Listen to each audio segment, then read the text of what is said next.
58th time's the charm. You like that? 9 to noon. That's a great setup, Bob. Time for 2 more. What in the ham fat is going on with you guys? Okay, calm down. The Vikings. Super Bowl stories.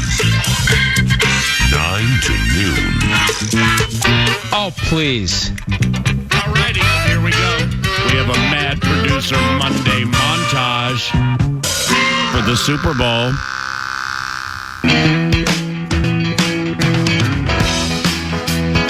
Isn't that something? Wasn't that good? Deep drop, climbs the pocket, pumps, now throws, and it's intercepted! Taken back by the rookie, Jair Brown! Pulling the ball, the Niners got it back! What a play there by Diamador Lenore to force that back inside. The Niners cause the fumble, and the Grave Digger comes away with the football. Sunday, Sunday, Sunday. Super Sunday!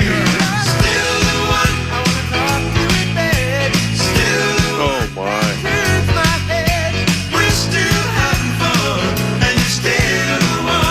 Back to Juwan Jennings. A throwback across the field to McCaffrey. He's got it. 20, 10, 5, touchdown! San Francisco! CMC, enter the dragon, baby! Purdy throws and is caught by Juwan Jennings. Breaks a tackle. Touchdown!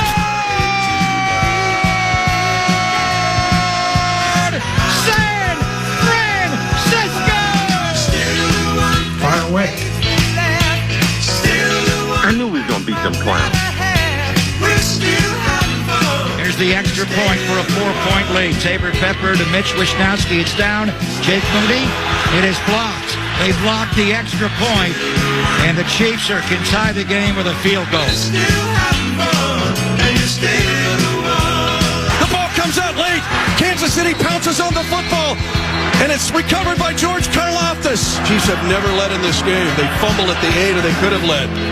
Mahomes firing for the end zone, wide open, caught, touchdown, Kansas City, Marquez Valdez-Scantling. Mahomes, crosser, Kelsey, 30-yard line, 25, Kelsey at the 20, 15, and out of bounds at the San Francisco 10-yard line. A 23-yard pickup with 9 seconds to go in the game. Butker's kick is perfect. This game is tied at 19-19 at 3 seconds to go in regulation. And how big is the Leo Chenal block PAT? Mahomes is going to run at 30-yard line, 25-20. Mahomes inside the 15 and down to the 13-yard line. Shades of Super Bowl 57 when he ran down the field in pain with the ball in his left hand and a sword in his right. Oh, well. Oh, no! We're still having fun, and you're still the one. Holy Toledo! You're still the one. Play action fake. Right side throw, touchdown! Kansas City! McCole Hardman with the catch on the right side. A 3-yard touchdown pass in overtime. Kansas City wins the game. 25-22, and the Chiefs Kingdom has started its own history class. 7 seconds, 6. They are going to stamp it. Mahomes going to roll to his right, throws, touchdown. The Chiefs have won the Super Bowl. Nicole Hardman. As they roll Mahomes right, Nicole Hardman is wide open. Another heartbreaking loss for Kyle Shanahan. That was awesome. Well done. Orleans the Banner. One-ish hit wonder. Dancing in the Moonlight. Yeah. The song Still the One personifies the Kansas City Chiefs going back-to-back in the Super Bowl. Sailing the ship to storm the Strip. And they stormed the Strip by going back-to-back in the Super Bowl, and we are glad you're having fun and that you're still the one. From a viewing standpoint, what an absolute slog Super Bowl 58 was. And And when you hear the word slog, you may think, I don't know, it rhymes with hog. Is it fat and happy? And slog, so slog's not a terrible word. I mean, slog means executing your toil in laborious fashion over a very long period of time. And with that slog, there wasn't necessarily the explosive nature of some Super Bowls from days gone by, or Kansas City's overtime victory over the San Francisco 49ers was a slog. It was laborious. It was arduous. It for sure was grueling. But it was. No matter how indefatigable the NFC champions were, no matter how many penalties or short hops or mistake-prone moments for one of the greats in the history of the game, Patrick Mahomes, during the slog, which was laborious and absolutely grueling, it was. And the Chiefs' kingdom doesn't care how the race was won. They got to the winner's circle again. This time, the party with the Lombardi came with like a $7.99 steak and lobster meal at Union Plaza, and the 2024 has come to a conclusion for football fans worldwide. 58th time's the charm. Paul Allen by your side, the producer and master mixer of the Monday montage. In second and none fashion, Nordo, Eric Nordquist, mad producer one as we go on X. But it was. It doesn't matter how you get to the winner's circle, as long as you're posing for pictures, everybody's cashing bets, and you're hoisting trophies. Zany run this 2024, which has come to a conclusion with Super Bowl 58 and the Kansas City Chiefs as the champions of the world. Zany 2024. There's a lot, but for now, Minnesota wheeled through 4 quarterbacks and won 6 fewer than last year. The Browns had the Coach of the Year, Comeback Player of the Year, and Defensive Player of the Year, and got blown out round 1. The Cowboys were postseason frauds again. Cincy didn't even get a shot to wear the crown, and the Eagles got bounced by Baker. The 9 to noon A topic last week, during all the stories and all the analysis and all the former players and experts who joined the Love Covenant, the 9 to noon A topic last week, up to that bad boy, was, why are the San Francisco 49ers favored? Why are they favorites in this game? After watching the pugilistic approach San Francisco's offensive and defensive lines presented through the first half, it was clear the champs were rendered punch drunk at times. Chase Young channeling his inner Ohio State days and setting his sights on the MVP award from Super Bowl 58. Eric Armstead never has played better. Javon Hargrave dug deep in that veteran soul and was making winning play after winning play. Kansas City, still having fun because they're still the one, took the absolute best shot the 49ers had to offer in the first half and even gave it to them to start the third quarter, but didn't stay down for the count. Instead of eye black and smelling salts, the 49ers should have brought garlic and a steak. They had chances to kill the beast, but couldn't. Mahomes said it after the game. The Kansas City Chiefs are never underdogs. They've been to handling school. They tie the game for overtime. All right, so it's jubilant and it's joyous, and Chiefs Kingdom's going crazy, and the sweet nectar of the potential of a party with the Lombardis right there. The sweet nectar. They tie it to get to overtime. What do you see next? Wide receiver Rashee Rice and Mahomes screaming at each other on the sideline. Surrogate brothers just trying to get the operation to flow somewhat smoothly. And it did. And they won. And they're still having fun. And the Kansas City Chiefs are Super Bowl champions. Good job with the montage. Good morning, my brother. Good morning. Thank you.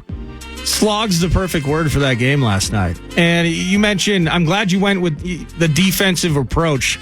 The Niners did everything defensively they could in that game. to hold the best of the best down. Seriously. And this is weird. Even prior to the show, both of us we're fawning over the creativity of Kyle Shanahan and that Niners offense on that McCaffrey touchdown. It was pure art. But here's where you go. You get a situation where you fumble on your first possession of the game.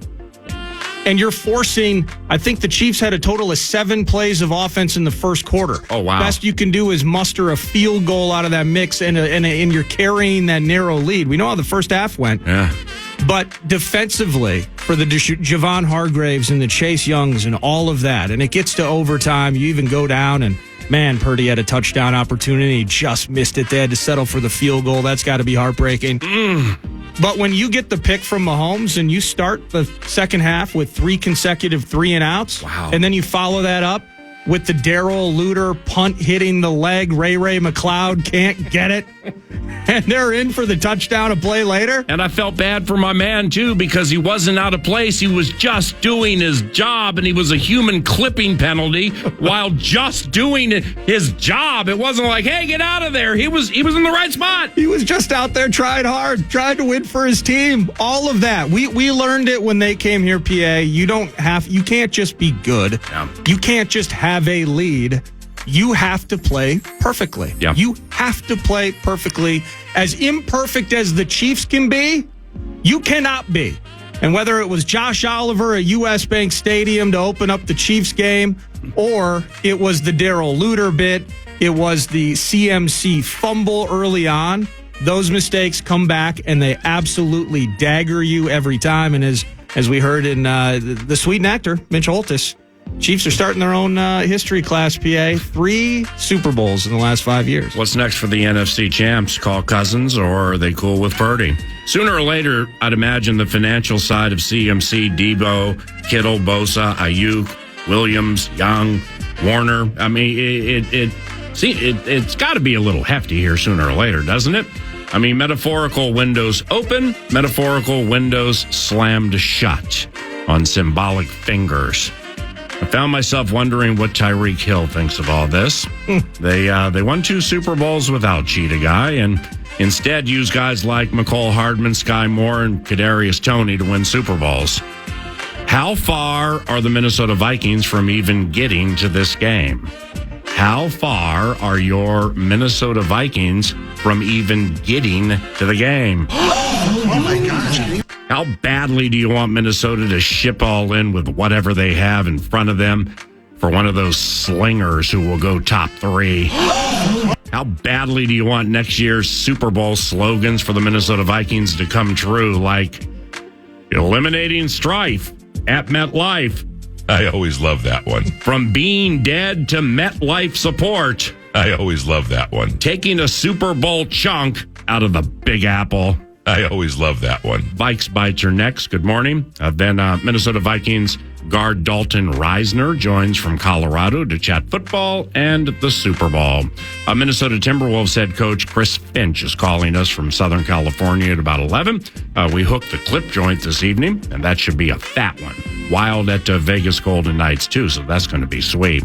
TimberTech, TimberTech.com. Thank you very much. It's Paul Allen, man producer by my side. Vikes Bites around the corner. Cash thing now. The Fan, along with the Big Ten basketball tournament, they want to give you a chance to put $1,000 in your hand with the National Cash Contest. Go to KFAN.com and enter the keyword green for your shot at winning. You might win $1,000. KFAN.com. Keyword is green.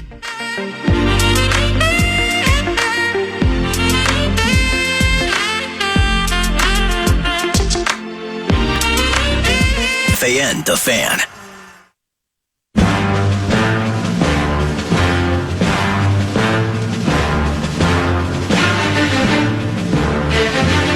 Welcome back, 9 to noon. It is time for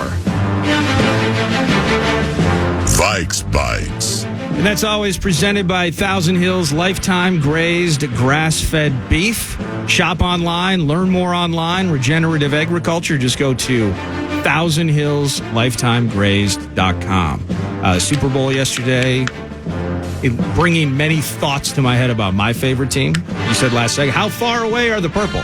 Well, there's not enough time in this segment to get into that today, but I was watching Super Bowl festivities over the weekend. I saw this report, and I believe Bring Me the Sports, or via Bring Me the News, they put something together on Tom Pelissero, NFL Network. Here's what he says. My anticipation is that Kirk Cousins will have a strong market, even at 35, coming off a torn Achilles. Okay, I get that. Minnesota is examining all options in the event that Cousins could end up landing elsewhere. If, in fact, the price tag goes too high, the Vikings would likely pursue a more economical veteran. So, bandying about other names. This is what we do while we're watching other teams. I kind of framed it up. We replayed some Super Bowl stories on Saturday, PA. Yeah. As we live vicariously through others who have reached the mountaintop of the NFL world, we have nothing to do but time. Nothing to do but think about our team. It's the idle hand. And Justin Fields was a name. What are the Bears going to do, PA? They could just take Caleb Williams at number 1, or they could receive a haul of hauls and roll with Justin Fields. But if they are going to take Caleb Williams, Justin Fields. This was said, I believe, Pelissero noted that they believe the Bears would be able to fetch a premium pick for Fields if he's traded this offseason. So Justin Fields is out there. Russell Wilson, we've talked about that, joked about it with Lieber. Lieber would have to change his face a little bit if Russ came to town and all of that. But Russell Wilson, he's not going to be paid $100 million now post-Denver if he becomes available than he did when he came to Denver. Jimmy Garoppolo is on the move. Atlanta's Desmond Ridder. What if the Falcons take a quarterback at 8, PA? They got to do something with Desmond. Tampa Bay's Baker Mayfield. Although I believe that it's most likely he returns to the Bucs, but who knows? One name Pelissero connected with the purple is current Vikings backup QB, PA, and you mentioned him earlier in the year. His name, Sam Darnold. Oh my gosh. Above average at that. Sam Darnold could be a possibility. He fits the idea. This is according to Pelissero. The idea, speaking of Mayfield, is signing a veteran quarterback and hoping that he becomes this year's version of Baker Mayfield. Down and out, needing a resurrect career, not a lot of time left, got to make plays, got to make it happen. Baker Mayfield potentially fitting what the Minnesota Vikings want to do if they're unable to re-sign Kirk Cousins. You're curious about curious about Darnold, 26 years old, just about 60% of his passes completed, 63 touchdowns, 15 picks. Sam Darnold. Sam Darnold is 63 TDs and 15 picks. That's what I read in the article. Oh, that feels light, doesn't it? Yeah, a little bit. Specifically, given turnovers was a major problem for him early in his career. Here, let's make sure that number is correct. If San Francisco is bored with Brock Purdy, it is not correct. Yeah, I figured that. 56 interceptions must have been a typo. And come sniffing around Cousins. You like that? You like that? It's a long shot, but then that would play into Purdy and or Darnold. The Chicago Bears were mentioned atop Vikes Bites, by the way, which is provided by whom? Thousand Hills, lifetime grazed, grass-fed beef. With the Chicago Bears mentioned and Justin Fields potentially on the move. I'm not exactly sure he would be, at least this year, but if he were, would they be willing to trade within the division when it comes to a quarterback? I think that would be a long shot, and I'm not even sure Fields would be the type of quarterback that they would require here to do what they feel they want to do. You like that? You like that? But during my Super Bowl festivities yesterday, the Chicago Bears actually were part of a 3.5-minute conversation I had during a commercial break with somebody, because Chicago has the requisite assets, and I feel it behooves them to run after Danielle Hunter. I mean, because they play 4-3. You bookend Montez Sweat with Hunter. You pull the leading sacker from a division rival, and you have the money to bid his current team out of the negotiations.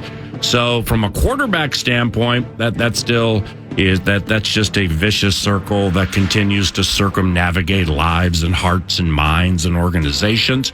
But as the Chicago Bears go, and now that the 2024 Super Bowl and the 2023 season has come to a conclusion, those are things that I will start to think about. Is like if Daniil leaves and he goes to the Lions or the Bears, what does that mean for the division? That's where my mind is. Maybe that's something, not today, but maybe like a Talker Tuesday or something, where what if Kirk is gone? Because that's one thing we've been hammering on this contract thing. Should they sign him? Are you okay with him not returning? But then that does create, I think, using the idea of dominoes falling, as we've done several times, or I have done, that creates several dominoes that need to fall in terms of what that whole thing looks like. One aside to that, though, Vikes Bites style, if the Vikings are going to move up, gosh, I can't get Daniil Hunter out of my mind now with the division rival. That'd be so awful. If the Vikings are going to move up to 3 for a quarterback, they kind of got to do that, not now, but talking combine, probably pre-free agency in a way, right? I mean, there's a leverage aspect of this with the unknown of Kirk returning, Kirk not returning. Yeah. If you're going to vie for trading up, well, we have Kirk. That's all good right now. But if it's mid-April leading up to the draft and we no longer have Kirk, the desperation only goes up precipitously if Kirk's now playing with another team. No doubt, because you can get the sneaky handshake or you can get have the sneaky conversations beginning 2 weeks from today at the Indianapolis Scouting Combine. But, I mean, there's nothing, there's really nothing that you can have that is concrete regarding the draft. In other words, somebody can tell you all they want. Yeah, we're in.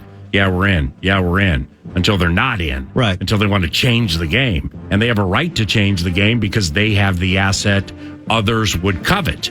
But I'm watching the Super Bowl and I'm just thinking about the outlook that not only general managers or leaders here, there, and everywhere may be having, that it's like, if you don't have Mahomes or Brady, if you don't have a Mahomes or a Brady type this day and age, can you win the Super Bowl? I mean, Stafford did it. I know that's an outlier.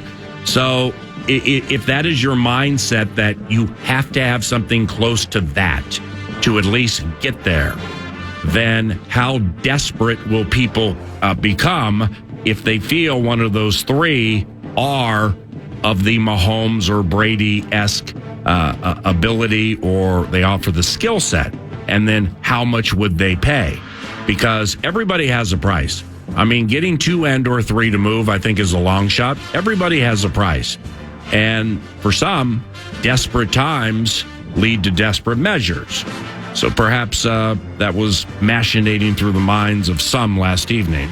Well, it was for me, and the more, well, it's all I think about when I'm watching football. Yeah. And I'm appreciating Mahomes. I mean, that last run that he had in overtime was just unbelievable. Yeah. Finding late fourth quarter, I think it was, when he hits. I don't think I've seen Kelsey run that fast in 2 years. On the 22? Yeah, when he hit that slant and he just absolutely got away. Yep. And so I'm absolutely in awe of all of that. And all I'm thinking is, we're arguing about Kirk coming back again, aren't we? We're talking about that again. I got to go back to work and start thinking, if they're going to trade prior to free agency, it's probably got to include a player, right? Like when the Bears moved up, they acquire DJ Moore from Carolina, and then there's a bunch of picks in the mix and all of that gets them up to where they are now. So I'm just curious how all that is framed, and it's just in awe of greatness, not having that greatness, and sitting here on a Monday pondering trading up for the next one that could be that good. The Sam Darnold side of Vikes Bites, that's something I had not thought about, and I'm not like, all right, well, wow, my heart has just become overwhelmed with signing this, the money you would save and what you would be able to use it for. But I think you tripped upon something that definitely, like you said, for a Talker Tuesday or somewhere during the course of the week, that meshes what you can have with what you run and who's around it and who's calling the plays. So it's been shown here. Now, I think most teams, if not all, would take Kirk Cousins over Sam Darnold. but then you have the age and the money piece that barely would need to be put in there. But I want to write that out. I want to think this out, because having Sam Darnold as quarterback for the Minnesota Vikings, if Kevin O'Connell, as he continues to mature as a head coach, running a fair amount of things that look like McVay or Shanahan, maybe certainly lacking some personnel in nuance-related spots, the use check, stuff like that you can use, Juwan Jennings, just underrated things like that. Can you get there with a Sam Darnold? And I think you can. Something to ponder. Thousand Hills Lifetime Grazed Grass-Fed Beef brings you Vikes Bites, 9 to noon. Last year, Minnesota Vikings left guard Dalton Risner played superbly, and he started 11 games for the team. He's also gone against Chris Jones and the Kansas City Chiefs more than a handful of times. Dalton is nice enough to join us around the corner to chat about the Super Bowl and some football-related topics. He'll do so from Colorado. We are adjacent to Erotic City at FM 100.3 KFAN. The Fan.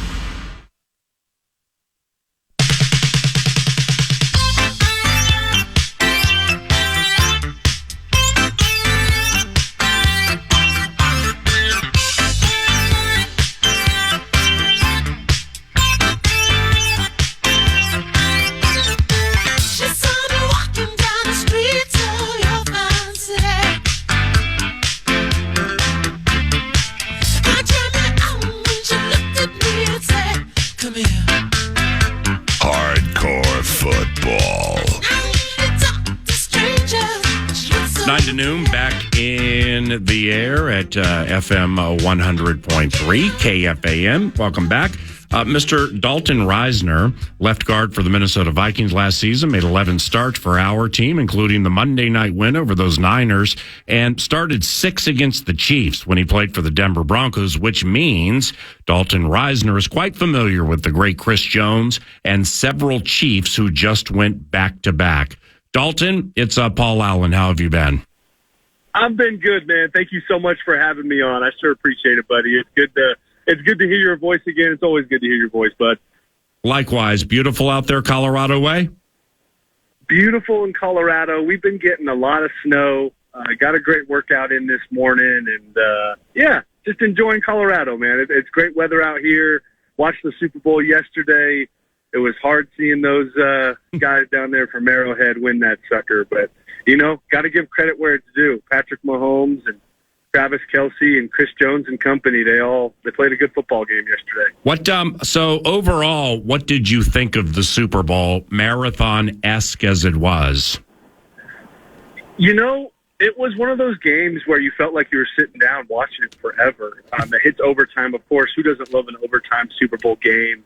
I thought there were some errors on both sides of the ball that you don't necessarily always see in a Super Bowl, whether it be, Patrick Mahomes overthrowing Kelce on one, a couple fumbles by the running backs, a lot more punts in the first half than I thought. It was better defense than I thought, I guess is what I would say. But at the end of the day, I thought the 49ers did a lot of really good things early on with their pass rush. I think that the Kansas City Chiefs offensive line in the second half really stepped up to the plate. Not a lot of people talk about that aspect, but I think in the second half they really held up. And I think they gave Patrick time to throw the rock and get it downfield, as opposed to the first half. I mean, the dude was on the ground or getting hit or getting pressured. So I think that was a big difference in the game that I haven't heard a lot of people talking about today, is the Chiefs' offensive line in the second half compared to the first. But I thought the 49ers did a lot of great things. I thought they put themselves in multiple situations to win that football game. And I think I stand firm on the fact that the 49ers didn't lose that game. I think the Kansas City Chiefs won it.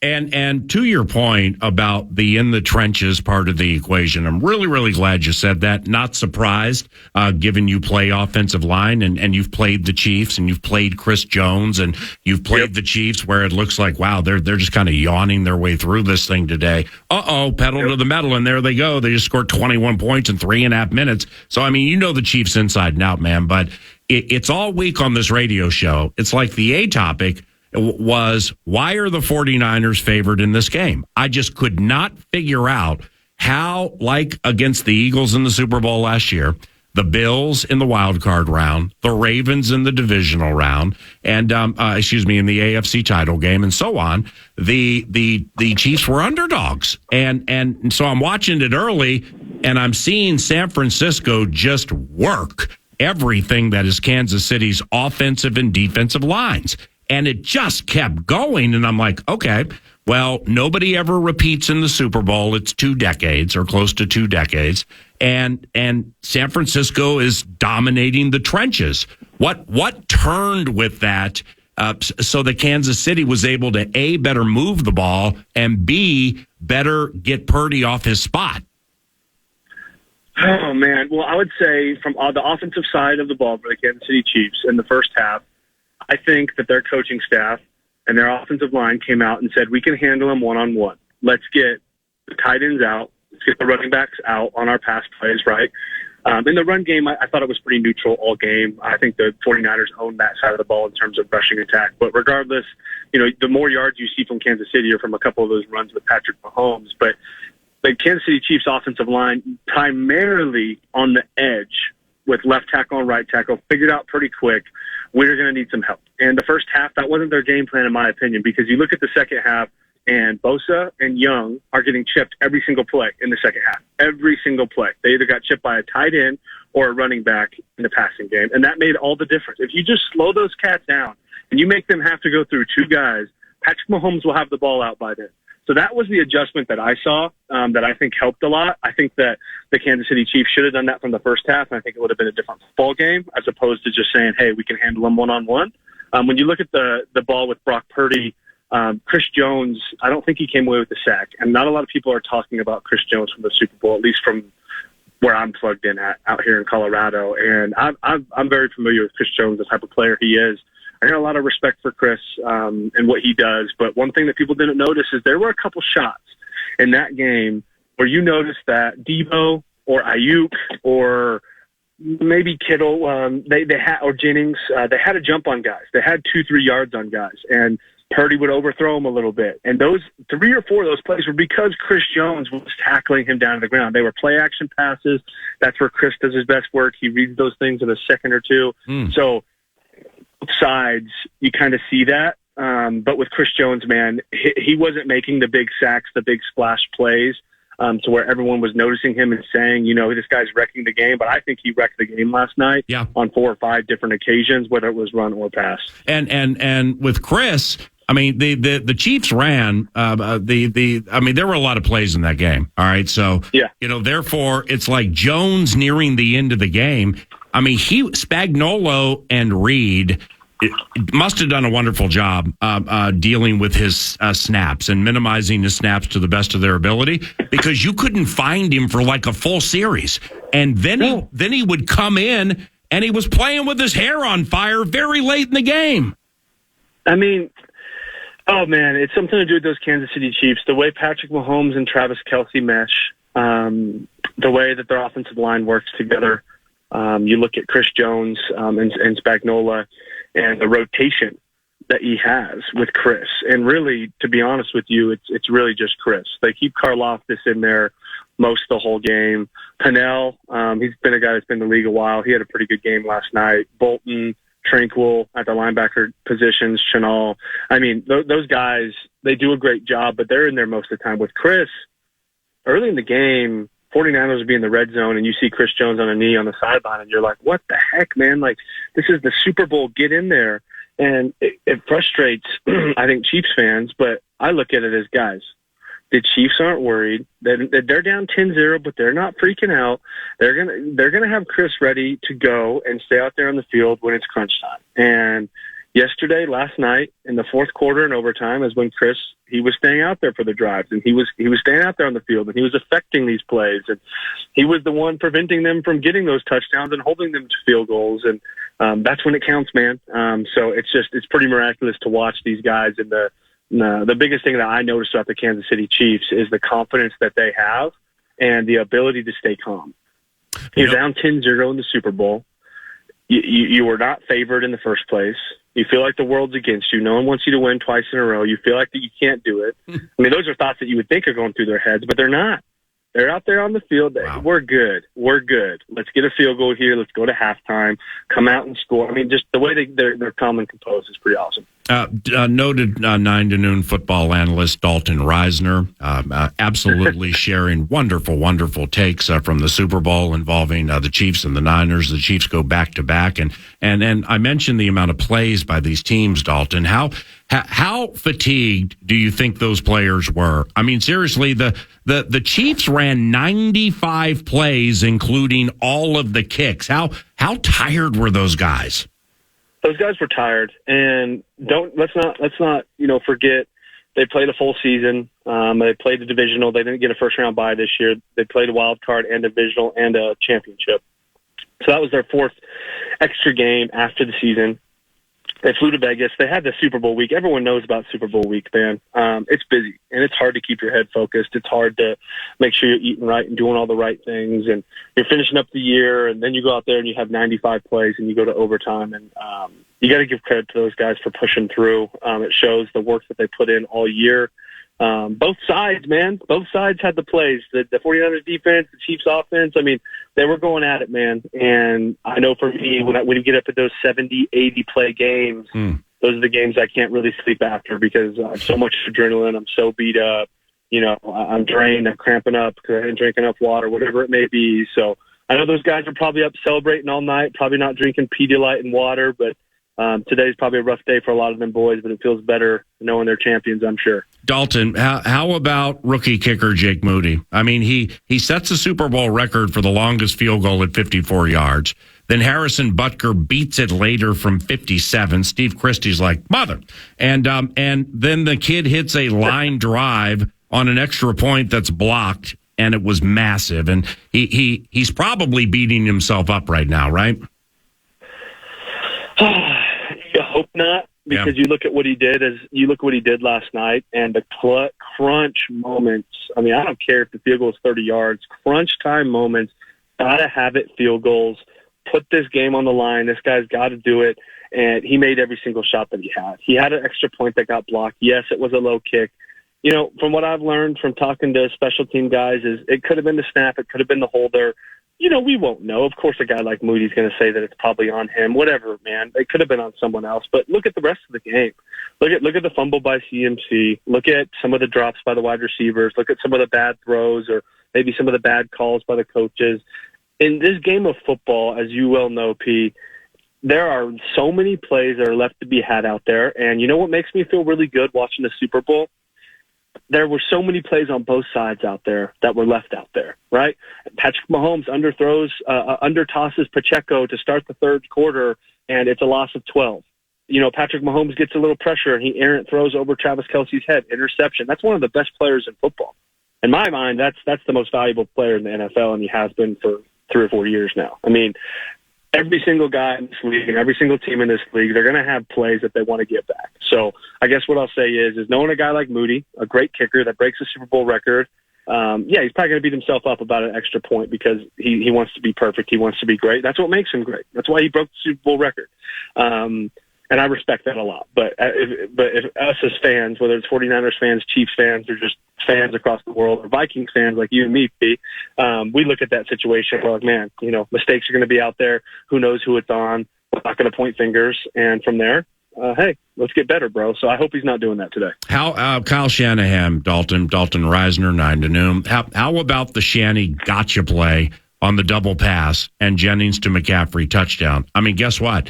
It was left guard Aaron Banks out there in space on the other side of the pass with the key block late to save the touchdown. It was a gotcha play in the Super Bowl. How sweet was that piece of trickery? It was awesome. You got to respect Kyle Shanahan for calling that, because that's one of those plays. I was actually watching it last night, and I told everyone at the house, I said that was either a touchdown or a pick six. You look at the way that play was set up, and throwing it to the sideline, selling the screen, going all the way back to the other side with the screen to CMC. If that blocking doesn't happen by Banks, if Jennings isn't out there blocking, or whoever else was out there on the right side that kind of released and, made those open field blocks, that's a pick six or a tackle for loss or possibly a fumble, and you're trusting your wide receiver to not throw it backwards. You're trusting him to get it to Christian McCaffrey. All that's got to go perfect just to have a shot to score. So I thought it was super risky, and I loved the play call, and it was awesome to see it pay off for a coach like that. And, one thing that I think Kyle Shanahan is sitting there waking up today saying is, we went for it. I don't think, and maybe this is a hot take, I don't think he went into that game being conservative. Maybe people say he shouldn't kick the field goal, but, you're playing the Kansas City Chiefs. A field goal is almost a gimme. At least that's what I think. I think if you kick a field goal in overtime, you got to expect the Chiefs are at least going to get a field goal, right? So you got to get some type of points, man. But, I think that he left it all out there. I think that they went for it. I don't think that they played scared. I think that they played to win, and at the end of the day, they came up short. And this is not hindsight is the proverbial 2020, man. I thought the Niners were in a little bit of trouble at halftime because it was apparent with like we said. Chase Young had never played like that for the Niners. He had 2 games with a half sack and just a lot of scrutiny, and it was a bad trade, and he's playing with his hair on fire. I've never seen Eric Armstead play better. They're winning the trenches and winning the game, but they couldn't dagger the beast, and they were only up 10-3. And Kansas City had absolutely taken their very best shot and then gave it to him early third quarter and still found a way to win, man. They just never panic. They just never panic. You got to get points off turnovers too. You make a great point. You give up the ball in the third quarter, you give them the opportunity, and you got 3 plays and you lose a yard, and you got to punt it back to them. You got to get points off turnovers. O'Connell, talked about it all year this year with the Vikings, and when there's turnovers, one, you want to win the turnover battle, but when you get a turnover, you got to make something out of it. You got to turn that into points. And if you look at the stats over the years, if you win the turnover battle or you turn turnovers into points, you're going to have a good shot to win that football game. And that would be the one thing I would say about the 49ers is when they got their chance to dagger the beast, like you said, and put a stake in it and call it game, which I don't know if you can even do that against Patrick Mahomes. They just didn't capitalize. And it got hot on that sideline too. I'm sure you saw it. Kelsey getting into Reed, bumped old Red in a way where my man's been around quite some time. You bump him like that, man, and I thought he hurt a hip or a knee or something the way he moved. So it was hot. but they're surrogate. Okay, they are surrogate family members, and then. It's the Chiefs tie the game very late. They're going to go to overtime. And they cut to the Chiefs sideline, and Patrick Mahomes and wide receiver Rashee Rice are yelling at each other and barking at each other. But surrogate brothers trying to put this thing together and find a way to capture a crown. So, they felt a tension on that sideline that you just generally don't see with the Kansas City Chiefs. And, of course, they overcame it. Yeah, well, I love the tension. I feel like you understand it and love it too. I can't stand when people want to come down on Travis Kelce or Patrick or Rashee Rice. Anybody. These guys care, dude. My last year in Denver, and I'm sure you know this. I'm a good dude. I can say that on air. I'm a good person, but I love football and I'm a competitor. I pushed my quarterback my 4th year in Denver, and it went viral. It went. God forbid. I was a Walter Payton Man of the Year, whatever. I pushed my quarterback. I didn't punch him. I wasn't in his face cussing at him. I pushed him, and it went viral. I was an awful teammate, and they lost the locker room, and Dalton doesn't care anymore. And that was a really, really hard 2 weeks for me because no one understood me. We're down 52-14 on Christmas Day. I care. I'm not saying go push your teammate. I'm not telling Travis Kelce, go push Big Red. I'm not telling Patrick, go yell at your teammates. But you know why they do it is because they care and they're competitors. I was so mad that that's how I was viewed that I'm like, you know what? I want to be on a football team with other guys that understand this and other guys that respect it because we care. You think Rashee Rice and Patrick Mahomes have an issue today? Does anyone think that Travis Kelce and Andy Reid have a problem today? Right. You said it best, Paul. They're family members. These dudes care. They want to win. If my guys, if my players or my teammates or whatever situation, if they're in a situation like that and they're not barking, no one's barking on the sideline, I want someone to care. And I get fired up about it because that was a tough time for me my 4th year. I just wish people could have viewed it as you just said. as family members, because the guy that I did it with was one of my best friends, and we were good. We hugged it out 30 seconds later, but of course the media didn't pick that up. They wanted to just pick the fact up that me and him got into a scuffle. And last night when I saw that, I felt for Travis, I felt for Andy Reid, I felt for Patrick and Rasheed, because I said, these are guys that want to win this football game really freaking bad. And they're brothers, and they have no problem getting in each other's face, yelling at each other, or maybe even bumping each other, because they want to win this game. So I know that's a hot take, but I thought it was stinking awesome, and I think that's what football teams are made of, a bunch of guys that freaking care, and they're not scared to get in each other's face. Time for two more with the loquacious and poignant Dalton Risner analyzing football with 9 to noon. Do you absolutely have to have a Mahomes or Brady type to win the Super Bowl, or are there other ways to skin the cat? I know Stafford got the money. I know I Burrow got close, and shoot, I mean, he's so good he might get one, but I mean, it's like you almost have to have football immortality, throwing passes like HOF cinch to get there or to win it, I don't think you have to have Patrick Mahomes or Tom Brady, but I mean, you gotta have better people around you on the team, is what I would say. I mean, you look at Tom Brady and Patrick. The reason I said Patrick's the MVP is because you put Patrick or Tom Brady in their prime on some of these teams that maybe didn't make the playoffs or didn't make the Super Bowl, and I think that they changed those football teams. And I think they're the only players that could do that. I think they're generational players. It doesn't mean that there's other great quarterbacks in this league. Kirk Cousins, Joe Burrow, Stafford, Jared Goff. I mean, I could go on and on. I mean, when Brady was playing, you had Matt Ryan and Roethlisberger, and, I guess I could go on and on. But regardless, those are generational players in terms of Patrick Mahomes and Tom Brady. They don't come around every now and then. Those are guys that can have a wide receiver core like Patrick Mahomes had this year and some issues early in the year and overcome it. Guys like Tom Brady who can show up to Tampa Bay on a team that hadn't won in forever and go win them a Super Bowl in his first year there. Those guys don't come around very often. But to win a Super Bowl without a cat like that, you better be stout up front on both sides of the ball. You better be stout in your secondary. You got to have some depth at wide. You got to have all the other pieces. You got to have almost the 49ers. The 49ers are a great example. Yeah. And just because they lost yesterday, I am not going to down on them and say that they're done and they can't win. I'm going to use them as an example. I think that's a team that game could have went either way yesterday. And we could sit here and talk about how they beat a generational player like Patrick Mahomes. So I think if you want to do it, you got to have a team from the top down, from John Lynch to Kyle Shanahan to Wilkes to, a quarterback like Brock Purdy to Ayuk to Jennings to Kittle to Christian McCaffrey to Trent Williams to Fred, the whole side on offense and defense. You got to have a team like that to win. What does a veteran offensive lineman like Dalton Risner do this time of the year to prepare for whatever is next? Oh, man, I just got my workout in. I was up at 6 a.m. this morning, grinded from 7 to about 8:15. I got plenty of stuff to do, but, I've been in the gym for about 3 or 4 weeks now. So, of course, with the Minnesota Vikings, we didn't make the playoffs, which was a bummer, but it's back to the drawing board.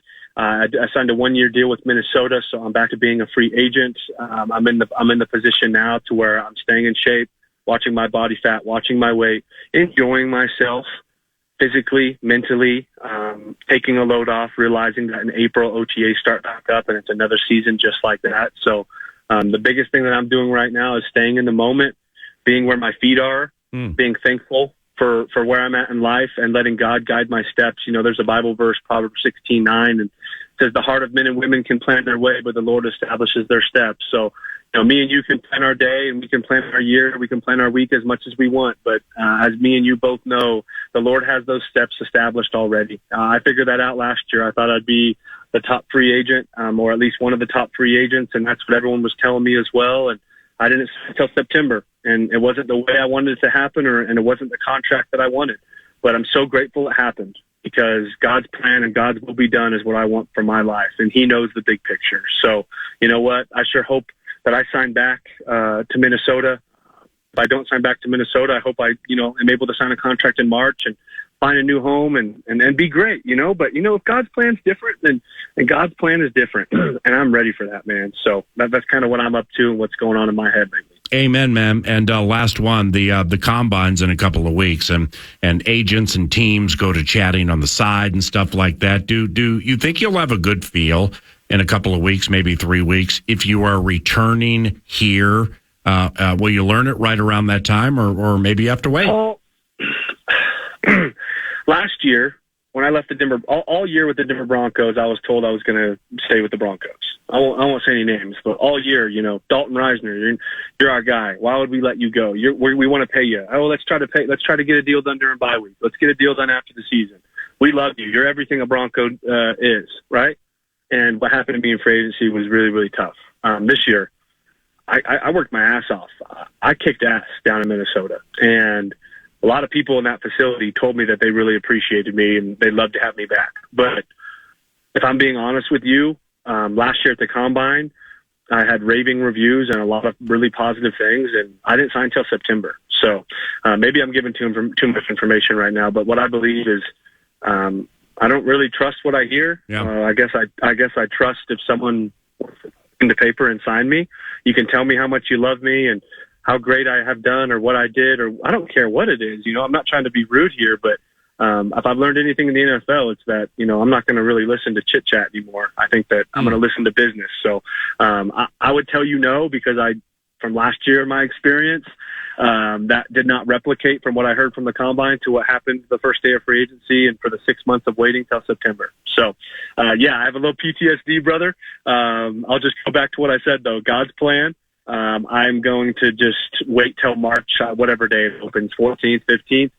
Honestly, whatever said at the Combine, I'm just, for me, it doesn't really hold any weight. Very well stated, very fairly stated, very honestly stated. All right, I'll be out there next week, so let's get together, okay? That would sound great, man. God bless. Have a great day, buddy. Yep, God bless you too. Appreciate you. Dalton Risner with some wonderful football analysis for 9 to noon. And we segue to the world of basketball with the Wolves taking on the Clippers this evening. And Double T, Trent Tucker, joins